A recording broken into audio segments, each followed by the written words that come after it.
میں انسانوں سے سخت نفرت کرتا ہوں۔ انہوں نے میری نظروں کے سامنے میرے شیر بابا اور شیرنی امی کو گولی مار دی اور ان کی کھال اتار کر لے گئے۔ بابا اور امی کی موت کے ساتھ میرے بچپن کی خوشیاں بھی ختم ہو گئیں۔ ایسے کڑے وقت میں میرے بہترین دوست چیتے اور اس کے گھر والوں نے مجھے سہارا دیا۔ دوسرے جانور بھی مجھ سے ڈرنے کی بجائے میری دل جوئی کرتے۔ اب میری زندگی کا مقصد انسانوں سے اپنے والدین کے خون کا بدلہ لینا تھا۔ اگر کوئی شکاری جنگل میں کیمپ لگاتے تو میں اور میرے دوست ان پر حملہ کر دیتے اور روپوش ہو جاتے۔ میرے دوست چیتے کا بھائی بھی جب چھوٹا تھا تو اسے بھی شکاری پکڑ کر لے گئے تھے، مگر وہ بڑا ہو کر کسی نہ کسی طرح بھاگ کر جنگل میں واپس آ گیا تھا۔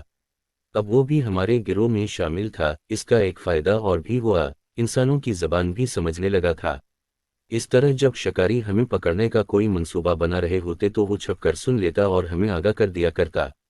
کچھ عرصے بعد ایک ادھیڑ عمر باوقار سا آدمی اپنے گھر والوں کے ساتھ جنگل میں آیا۔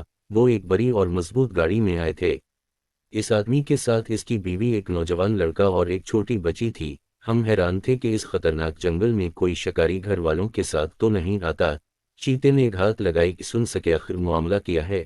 اندھیرا سر پر تھا۔ وہ آدمی اور عورت گاڑی سے باہر کھڑے باتیں کر رہے تھے۔ اس آدمی نے کہا، میرے دشمن سوچ بھی نہیں سکتے کہ ہم اس خطرناک جنگل میں روپوش ہو سکتے ہیں۔ مجھے وہ فائل لازمی کمشنر تک پہنچانی ہے۔ ہمارے ملک کے غداروں نے ملک کو تباہی کے دہانے تک پہنچا دیا ہے۔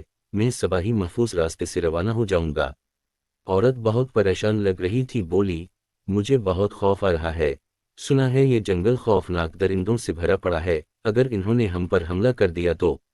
آدمی نے اسے تسلی دی، فکر مت کرو، بس دعا کرو۔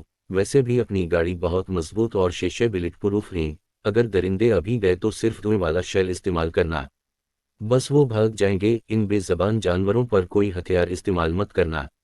وہ دونوں گاڑی کے اندر چلے گئے۔ چیتے نے ہمیں ان کی پوری گفتگو سے آگاہ کر دیا۔ میں سوچ میں پڑ گیا کہ انسان بھی کوئی اچھا کام کر سکتے ہیں، کیونکہ اب تک میں نے انسانوں کا ظالم روپ ہی دیکھا تھا، مگر یہ آدمی اپنی اور اپنی بیوی بچوں کی جان خطرے میں ڈال کر بھی جانوروں کی بھلائی کی بات کر رہا ہے۔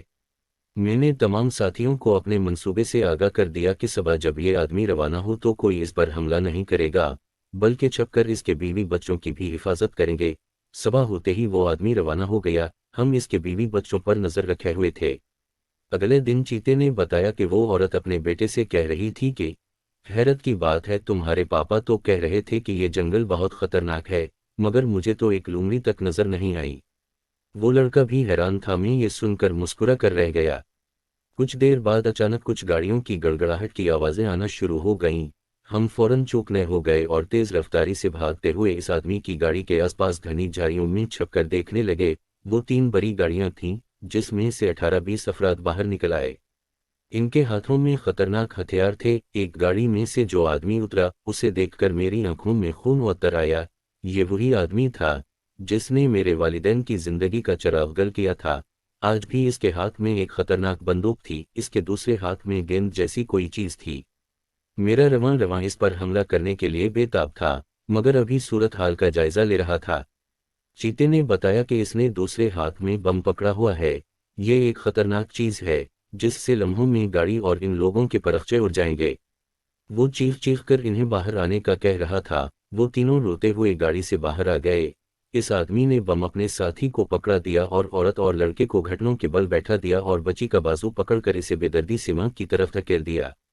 عورت نے لپک کر اسے گود میں لے لیا۔ لڑکے کو غصہ آ گیا۔ اس نے اٹھ کر اس آدمی پر ہاتھ اٹھانا چاہا، مگر اس کے ایک ساتھی نے لڑکے کے سر پر گن کا بٹ مارا۔ وہ لڑکا تیورا کر گر پڑا۔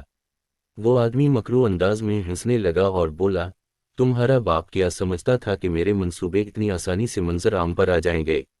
اس کا ایک قریبی ساتھی جس پر تمہارا باپ دل و جان سے اعتماد کرتا تھا، میں نے خرید لیا ہے۔ اسی نے مجھے تمہاری روپوشی کی جگہ بتائی تھی۔ تمہارے باپ کو کمشنر کے آفس پہنچنے سے پہلے ہی ہم نے پکڑ لیا۔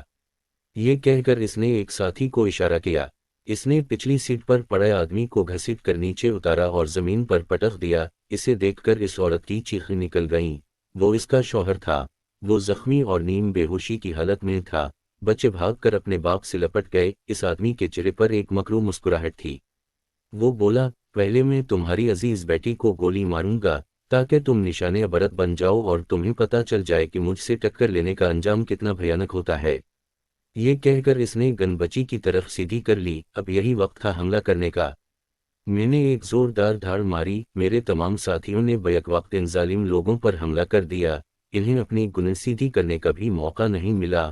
وہ آدمی اور اس کے بیوی بچے حیرت سے یہ منظر دیکھ رہے تھے کہ کوئی درندہ ان کی طرف دیکھ بھی نہیں رہا ہے۔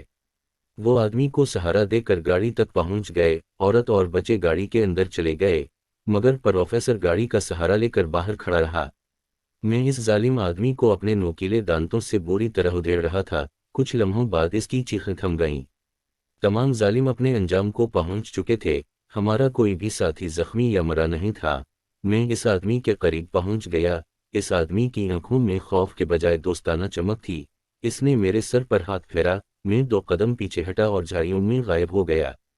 میرے ساتھیوں نے بھی میری تقلید کی، وہ لوگ وہاں سے روانہ ہو گئے۔ دوسرے دن صبح ہی جنگل میں پولیس افسران اور بہت سے لوگ کیمرے لیے آن پہنچے۔ وہاں کا منظر دیکھ کر سب کے ہوش اڑ گئے۔ وہ آدمی یعنی پروفیسر بھی ان کے ساتھ موجود تھا۔